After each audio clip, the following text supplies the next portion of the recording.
Bom dia, irmãos. Graça e paz da parte do nosso Senhor Jesus Cristo, que eu desejo de coração a todos. Se me permitem, antes eu quero fazer uma breve oração. Pai eterno, louvado e exaltado seja para sempre o Senhor, Pai. Pai, nós sabemos que a Tua palavra é uma semente perfeita, Pai. Sabemos que a Tua palavra ela é viva e eficaz. E que muitas das vezes o nosso coração, Pai, não está pronto ou se transforma num solo rochoso, espinhoso. E o meu pedido nessa manhã, Pai, e o meu desejo nessa manhã, é que o Senhor transforme cada coração, Pai, para que nós possamos escutar a Tua palavra, receber a semente no nosso solo e darmos frutos, Pai, para a honra e glória do Senhor, Pai. É o que eu te peço agora, em nome do Teu Filho Jesus Cristo. Amém. A leitura para a mensagem de hoje é Mateus capítulo 18, a partir do versículo 23.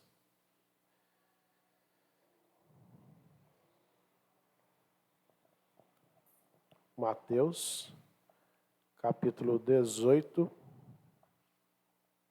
a partir do versículo 23.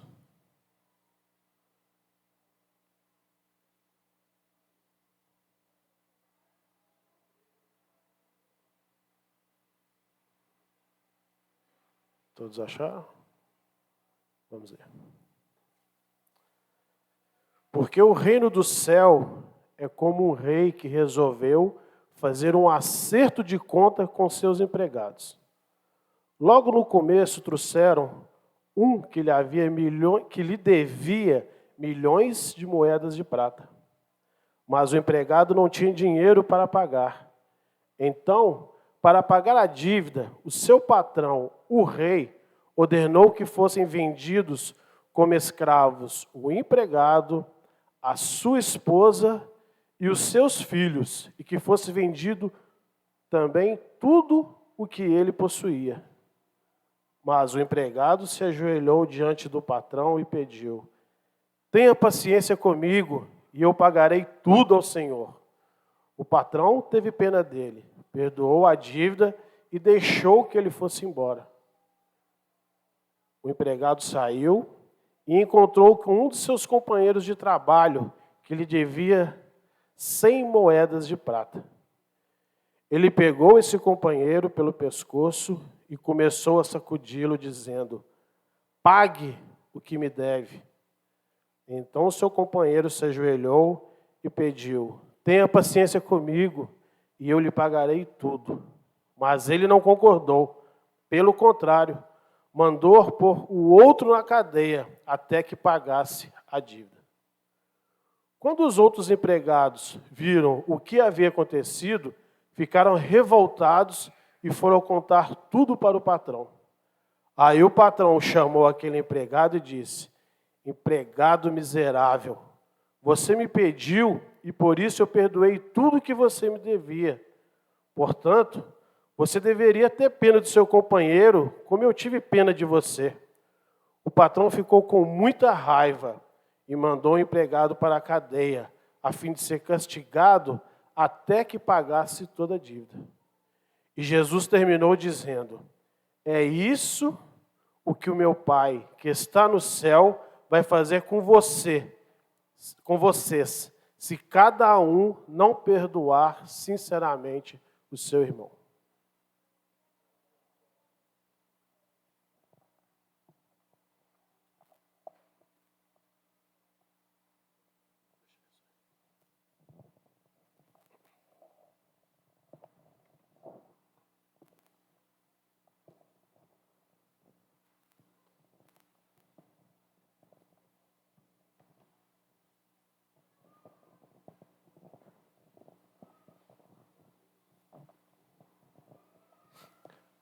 Bom dia a todos.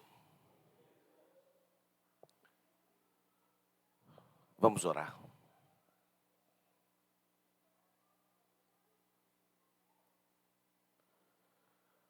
Pai amado,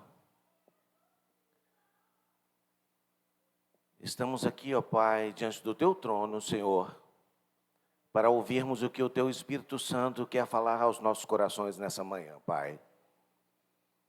Que o Senhor possa nos preparar, assim também como o Mauro Lúcio acabou de orar agora, que o nosso coração esteja uma terra preparada para podermos receber essa palavra, ó Pai. Que o Senhor possa perdoar os nossos pecados, Senhor. Que o Senhor possa fazer com que o nosso coração não seja um coração de pedra, Senhor, mas que o Senhor possa ter misericórdia de cada um de nós e perdoar os nossos pecados. A toda essa parcela da Tua igreja que se reúne aqui no Alípio de Melo, e é o que nós pedimos nessa manhã em nome de Jesus. Amém, Senhor.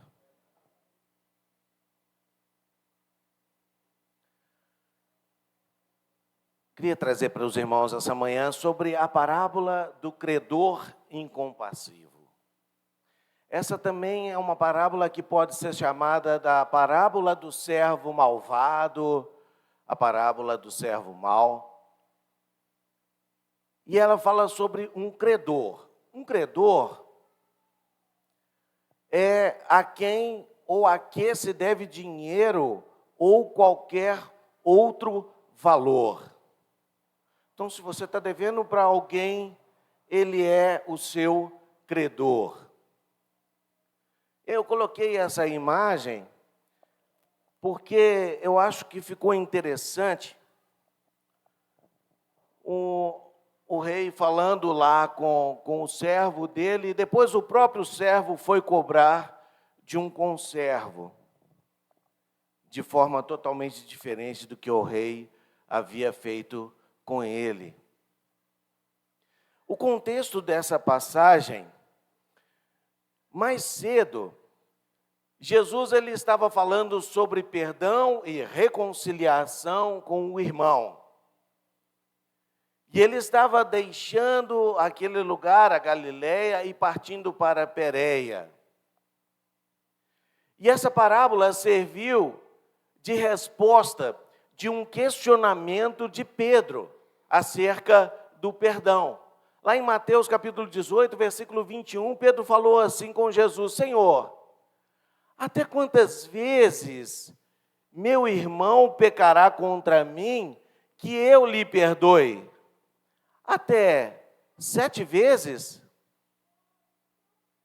Então Jesus contou essa parábola sobre perdão do próximo. Se você prestou atenção na leitura que o Mauro fez para a gente, não é difícil da gente entender essa parábola. Existia um rei, e ele chamou um servo que devia uma quantia muito grande para ele. E esse servo, ele falou, não tem como pagar. O rei falou, então eu vou vender você, a sua esposa, os seus filhos e tudo que você possui, para que você pague a dívida que você tem comigo. Isso não era errado. Se você olhar lá para Êxodo capítulo 21, versículo 2, Levítico capítulo 25, versículo 39, você vai ver que estava na lei.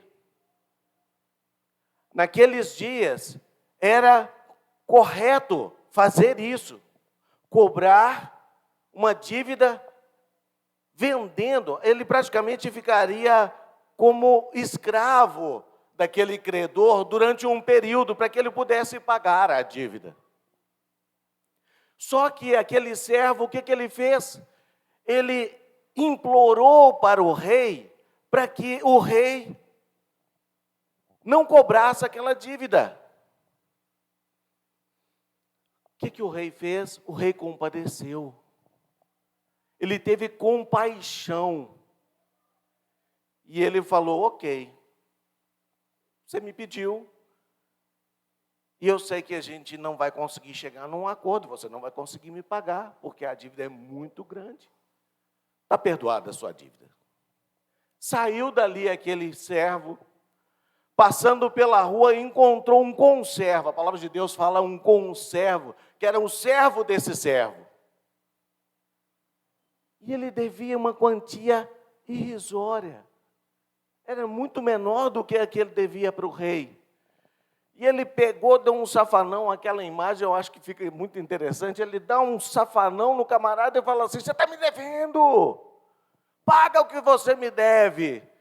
E ele, da mesma forma que fez com o rei, ele falou: tenha paciência comigo que eu vou te pagar. E ele falou: você vai ser preso. E ele mandou prender aquele homem. Aí os companheiros do rei, os servos do rei, falou assim: olha, aquele camarada que você perdoou a dívida dele, que era vultuosa, ele foi cobrar uma dívida pequenininha de um conservo dele e mandou prender ele porque ele não tinha condição de pagar. Ele não perdoou a dívida. O rei falou: então vem cá. Você não viu o que eu fiz com você? Eu perdoei uma dívida vultuosa e você vai cobrar uma dívida mínima, pequenininha, e você manda prender aquele camarada? Ok, você vai agora para os verdugos.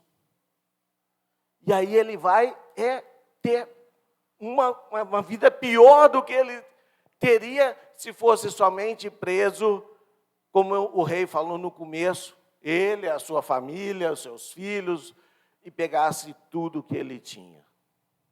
Teve uma vida muito pior. A verdade principal dessa parábola é que o homem que recebe perdão de Deus tem obrigação de perdoar a seu irmão. Aquele que perdoa é tratado por Deus com base na misericórdia. Eu tenho certeza, se você prestou atenção em alguma coisa do que aconteceu até agora, aqui nesse momento na igreja, durante o culto, ou durante a aula que o nosso irmão Ronaldo nos deu aqui a partir de 9 horas da manhã, você viu que falamos sobre misericórdia, não é verdade? A misericórdia de Deus. Falamos também sobre o amor de Deus.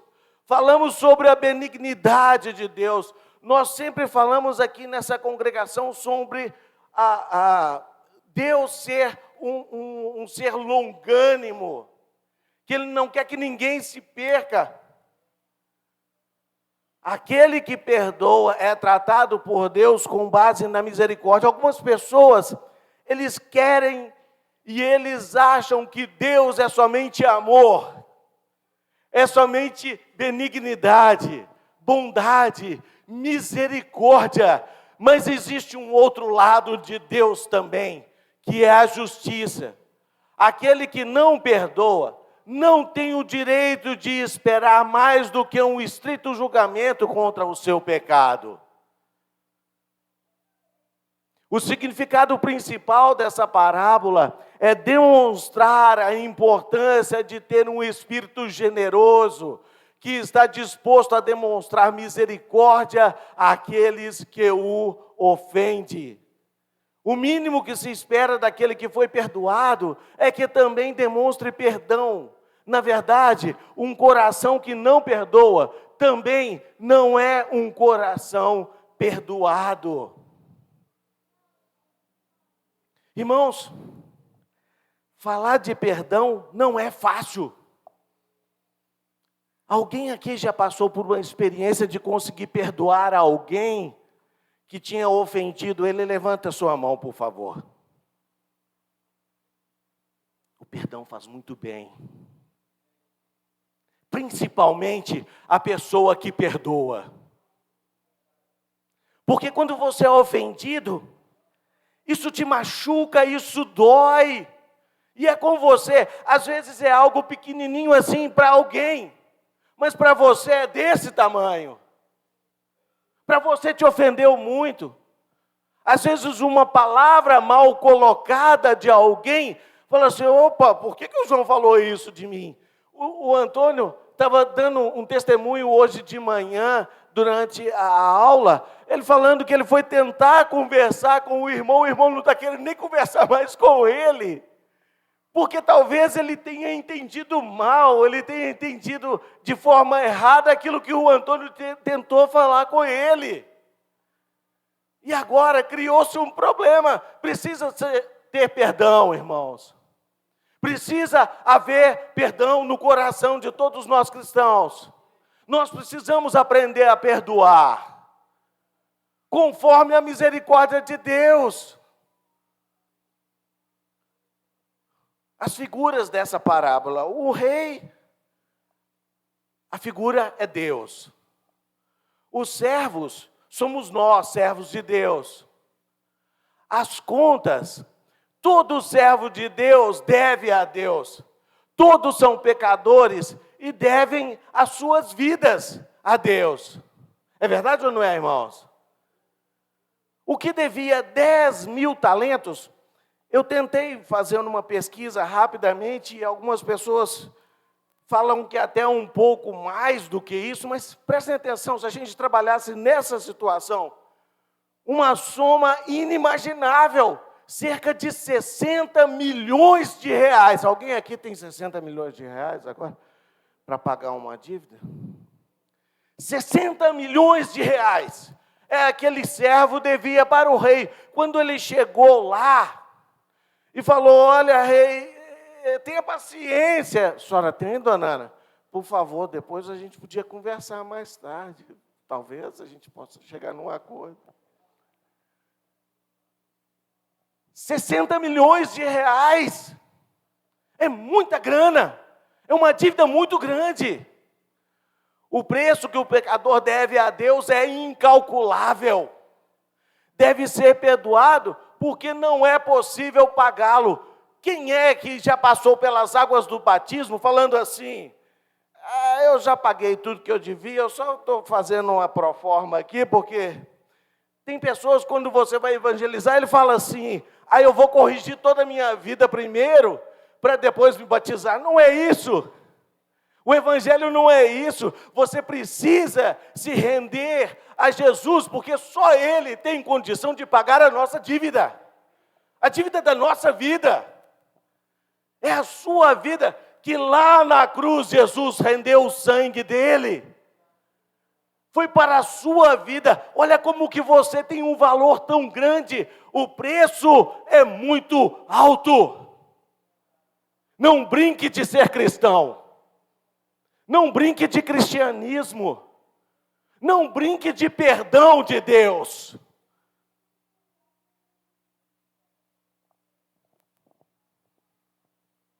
Talvez Jesus tivesse em mente os governadores de província que tinham o dever de cobrar impostos reais e repassar o valor arrecadado ao rei. Isso pode explicar o tamanho da dívida do servo incompassivo. Como era o rei que estava cobrando, talvez fosse um governador de província, que ele arrecadava muitos impostos também, ele tinha que pagar isso para o rei. Talvez seja uma ideia. Mas o importante é você entender que era algo inimaginável. O conservo, que devia 100 denários, aquele que foi perdoado 10.000 talentos, 100 denários, ele era mais ou menos uma dívida referente a 120 reais. E o servo pegou ele, deu uma gravata, levou ele para dentro da cadeia por causa de 120 reais. Alguém aqui tem 120 reais para poder emprestar para ele lá, que é mais tranquilo. É uma dívida pequena, imaginável, possível de pagar. A punição do credor incompassivo representa a punição do servo de Deus que não perdoa seu irmão. Isso é importantíssimo, irmãos. Quando no final da parábola, o que Mateus escreve Jesus falando? Assim também meu Pai Celeste vos fará, se do íntimo não perdoardes a cada um dos seus irmãos. É isso que vai ser a nossa punição, se não houver perdão nos nossos corações. Não carregue mágoa no seu coração, irmão. Não carregue um pecado escondidinho no seu coração, algo que alguém fez contra você. Abra o seu coração para essa pessoa. O perdão, o bonito do perdão, sabe o que é? Eu fui magoado, cometeram algo comigo, e aí, no meu coração, eu sei que eu preciso perdoar. Então, eu vou em direção àquela pessoa que me fez algo. Só que aquela pessoa também já está em direção a mim, e nós nos encontramos aqui na metade do caminho. Um e o outro. Esse é o ideal. Esse é o ideal. Se nós fizermos algo com alguém e nós percebemos que alguém ficou chateado, que alguém ficou magoado, cometemos um pecado. O Ronaldo falou isso aqui várias vezes. Nós não somos mais do pecado. Nós não podemos pecar mais. Mas 1 João fala que se pecarmos, que é algo eventual, se nós cairmos, que o cristão não foi feito para o pecado, nós paramos de pecar, porque se nós continuamos em pecado, nós estamos vendo aqui vários e vários dias, relatos e estudos, que é preciso fazer algo para essa pessoa que vive no pecado, que se mantém no pecado, ele sabe que é pecado e ele continua fazendo. Opa, esse é diferente.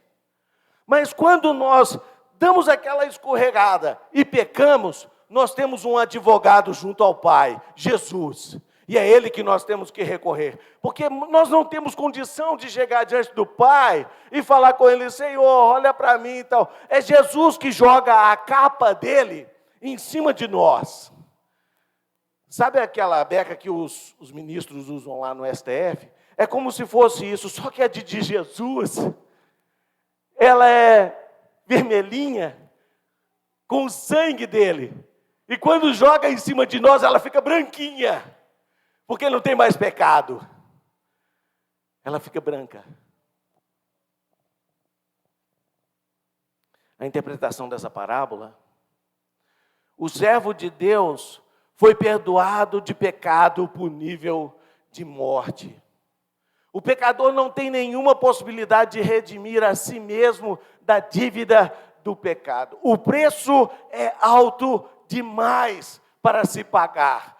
Romanos capítulo 6, versículo 23, eu coloquei ali, mas se eu falasse, só se eu citasse esse versículo, eu tenho certeza que você conseguiria recitar para mim, né, perfeitamente. O salário do pecado é a morte.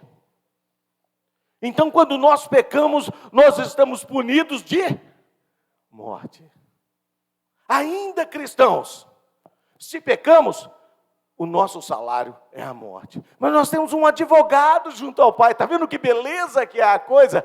A coisa vai chegando num determinado emaranhado, que a gente vai estudando a palavra de Deus, e aí a gente vai sabendo das coisas. E hoje você sabe que você tem advogado junto ao Pai. Você não precisa ir para o sepultamento físico e espiritual. Você tem um advogado junto ao Pai. Mas o preço que nós temos que pagar é muito alto. O salário é a morte. Quando pediu misericórdia de Deus, aquele servo foi perdoado daquela grande dívida. Quando o seu irmão pecou contra ele, ele precisava lembrar-se do perdão de Deus e assim perdoar o seu irmão. Aquele que não perdoar seu irmão não vai receber compaixão de Deus, mas ele requererá pagamento do preço devido, ou seja, a morte espiritual. Irmão, se alguém chegar para você e falar assim, me perdoa, João, e eu vou ficar com aquela cara carrancuda, fazendo biquinho. Às vezes a gente é igual criança, não é? Não, ele fez muito mal para mim. Eu não sei qual mal que ele fez para você não, irmão. Perdoa ele. Perdoa ele, porque uma dívida maior quem pagou foi Jesus lá na cruz. Foi a misericórdia de Deus que atingiu você e que precisa atingir tantas pessoas nesse mundo. Que precisa atingir aos nossos irmãos lá em Israel e na Palestina. Porque vivem brigando uma briga sem fim, de anos e anos. Mas eles precisam entender que Deus pagou uma dívida muito maior em Jesus. Jesus morreu para eles também. Não foi só para nós. Algumas lições que nós podemos tirar dessa passagem. O homem deve aprender a perdoar pelo grande exemplo do Pai amado que perdoa os seus filhos. Se alguma coisa pode ficar na sua cabecinha hoje de manhã, aprenda pelo ensino de Deus. Ele demonstrou misericórdia, ele demonstrou bondade e amor, colocando o seu próprio filho lá na cruz para morrer no seu lugar, que era você que tinha que estar lá na cruz. Mas Jesus morreu no seu lugar. Pela misericórdia de Deus nós estamos aqui. É como nós fazemos com os nossos filhinhos. Não é assim que os educadores falam? Que eles aprendem muito mais pelo nosso exemplo. E às vezes eles aprendem pelo nosso exemplo negativo e positivo. Porque quando você está muito nervoso, quando você está iracundo, quando você está maldizente, eles também estão olhando e estão observando como é a sua reação.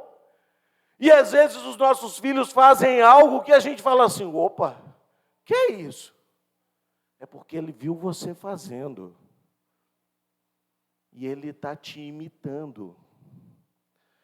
Será que nós podemos imitar a Deus? Será que nós conseguimos perdoar os nossos irmãos, lá no fundo do nosso coração, por esse grande exemplo de Deus? O perdão divino é perfeito e misericordioso. Acompanhem comigo algumas passagens que eu coloquei aqui, se você depois quiser em casa conferir se é isso mesmo. Salmo 130, versículo 7.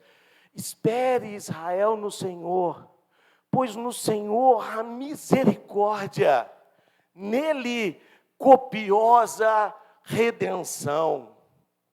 Isaías capítulo 1, versículo 18, fala assim, vinde, pois, arrazoemos, diz o Senhor, ainda que os vossos pecados sejam como a escarlata, vermelhinho, eles se tornarão brancos como a neve,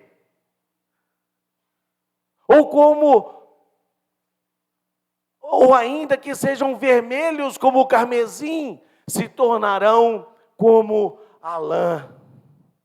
Irmão, Satanás pode colocar na sua cabecinha que não existe perdão para algo que você fez, mas ele é mentiroso. Ele é mentiroso. Ele é, na verdade, o pai da mentira. E ele quer fazer, sabe o quê? Te arrastar do reino de Deus e te levar para o reino das trevas, que era de onde que nós estávamos. E hoje nós não estamos mais no reino das trevas, nós estamos no reino da luz. Nós estamos no reino de Deus. Mas ele faz isso, ainda que você esteja vermelhinho como o carmesim, nossos pecados se tornarão como a lã, brancos como a neve. Eu não sei se alguém aqui já teve a oportunidade de ver neve, eu ainda não tive esse privilégio. Mas dizem que precisa, quando é muita neve, precisa até de usar um óculos para que não queime as suas vistas, de tão branco que é. É assim que é a sua vida quando o perdão de Deus atinge você. Não existe um cisco na sua vida. Ele cobre toda a multidão de pecados que você tem. diz a palavra de Deus. Salmo 103, versículo 11 até o versículo 13, fala assim: pois quanto o céu se alteia acima da terra, assim é grande a sua misericórdia para os que o temem. Quanto dista o Oriente do Ocidente, assim afasta de nós as nossas transgressões. Como um pai se compadece de seus filhos, assim o Senhor se compadece dos que o temem. 1 João capítulo 1, versículo 9, se confessarmos os nossos pecados, Ele é fiel e justo para nos perdoar os pecados e nos purificar de toda injustiça. O perdão de Deus é justo. Ele não estende até aquele que não perdoa seu irmão. Nós devemos aprender a perdoar. Mateus, capítulo 5, versículo 7, lá nas bem-aventuranças, Jesus fala assim: bem-aventurados os misericordiosos, porque alcançarão misericórdia. Lucas capítulo 17, versículos 3 e 4, a palavra de Deus fala: acautelai-vos. Se teu irmão pecar contra ti, repreende-o. Se ele arrepender, perdoa-lhe. Se por 7 vezes no dia pecar contra ti, e 7 vezes vier ter contigo, dizendo, estou arrependido, o que é para você fazer? Perdoa-lhe. Efésios capítulo 4, versículo 32. Antes, sede uns para com os outros benignos, compassivos, perdoando-vos uns aos outros, como também Deus, em Cristo Jesus, vos perdoou. Mateus capítulo 6, versículo 12. E perdoa-nos as nossas dívidas, assim como temos perdoados aos nossos devedores. Cristo, o Filho amado de Deus, foi o pagamento de nossa dívida. Eu quero terminar com essa pergunta: o quanto devemos perdoar? Se você observou a passagem que eu citei logo no começo, de Mateus capítulo 18, versículo 21, quando Pedro pergunta a Jesus: quanto eu devo perdoar ao meu irmão? 7 vezes? O versículo 22, ele responde: não te digo até 7, mas até 70 vezes 7. Que nós possamos aprender a perdoar, irmãos. Palavra do Senhor.